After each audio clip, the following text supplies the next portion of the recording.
à l'Annonciation, nous étions devant le mystère d'un Dieu qui s'est fait homme, qui s'est fait chair pour vivre avec nous. Et en ce tridium, nous sommes devant un Dieu qui s'est laissé crucifier dans sa chair.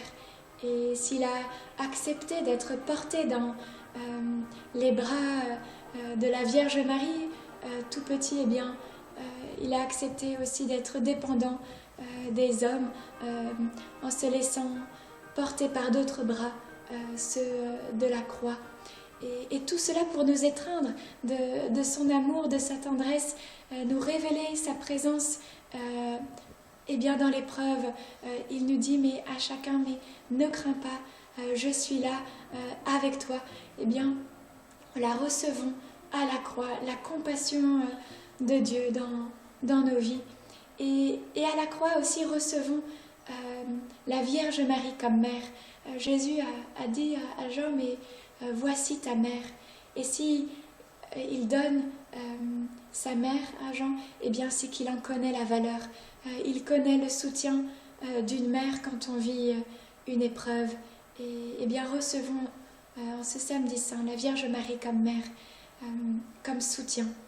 Et puis le pape François, dans son encyclique Fratelli Tutti, il nous rappelle mais que nous sommes tous frères. Eh bien, soyons des frères les uns pour les autres.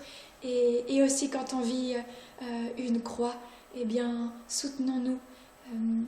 Il est très facile de fuir. Le pape François, il disait aussi, notre société est malade parce qu'elle cherche à se construire en tournant le dos à la souffrance. Eh bien, soyons courageux. Allons vers nos frères qui souffrent et donnons notre soutien, notre compassion. Et donc, 4 petits repères pour vivre de cette compassion. Tout d'abord, la compassion, c'est une épreuve de proximité. Il y a un dépassement de soi vers l'autre. Et ce n'est pas évident parce que ce n'est pas se laisser juste guider par une émotion qui nous traverse, mais c'est répondre à l'appel d'un frère. Voilà, c'est l'appel d'un autre qui nous saisit. Et ce n'est pas évident. Aux soins intensifs, voilà, j'ai été confrontée à la souffrance. Il y avait un homme qui était entubé dans la phase de réveil, qui était très angoissé. Et ma première réaction, c'était de fuir, d'aller voir un autre patient plus calme et voilà, prier de loin pour lui. Et en même temps, j'ai senti cet appel intérieur à m'approcher de lui et en essuyant les larmes de son visage, je lui ai dit mais voilà, je ne suis pas médecin, je ne peux rien faire pour votre souffrance physique, je ne suis que religieuse, mais je vais rester là auprès de vous. Et voilà, il a accueilli ma présence, on a vécu un beau moment ensemble et voilà, c'est tout simple, mais voilà, l'autre nous appelle parce que là où la souffrance isole, la compassion ouvre à la relation. On a tellement besoin.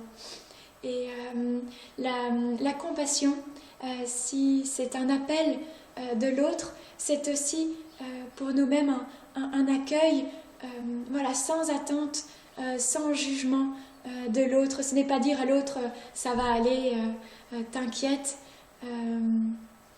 fonce. Non. La compassion, c'est accueillir l'autre, mais avec sa souffrance, sans vouloir l'atténuer, mais recevoir l'autre tel qu'il est et le laisser être autre en nous, en laissant sa souffrance résonner dans notre propre humanité et y apporter par ce fait notre présence à lui. C'est une qualité d'être en fait. Et donc troisièmement, donc premièrement le dépassement d'une proximité à l'autre. Deuxièmement, c'est être accueil sans jugement, sans attente de l'autre. Et puis cela se fait dans une commune vulnérabilité. Aux Philippines, un adolescent, après m'avoir partagé ses souffrances, il me dit « Mais et toi, c'est quoi ta souffrance ?»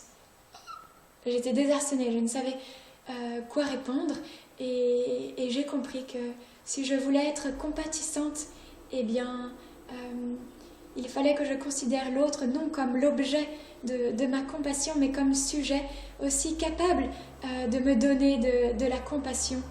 Et donc voilà, c'est dans une égalité, dans une relation que nous pouvons vivre cette compassion, dans une commune vulnérabilité. Et quatrièmement, la compassion, ça nous dépasse.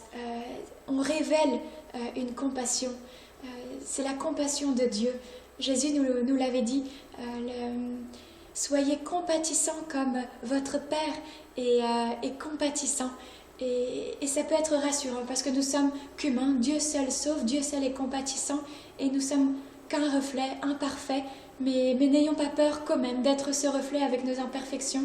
Voilà, d'avoir des paroles pas tout à fait ajustées, mais voilà, c'est une compassion qui nous dépasse et laisser Dieu être Dieu avec cette personne aussi qui souffre. La Vierge Marie, eh bien, elle a laissé son fils, le Christ, dans le tombeau et ça a dû être dur, mais c'est une femme de foi qui a cru que, voilà, même dans la souffrance, même dans l'impossible, eh bien, la vie se donne. Eh bien, à l'Annonciation, eh bien, elle l'a vécu.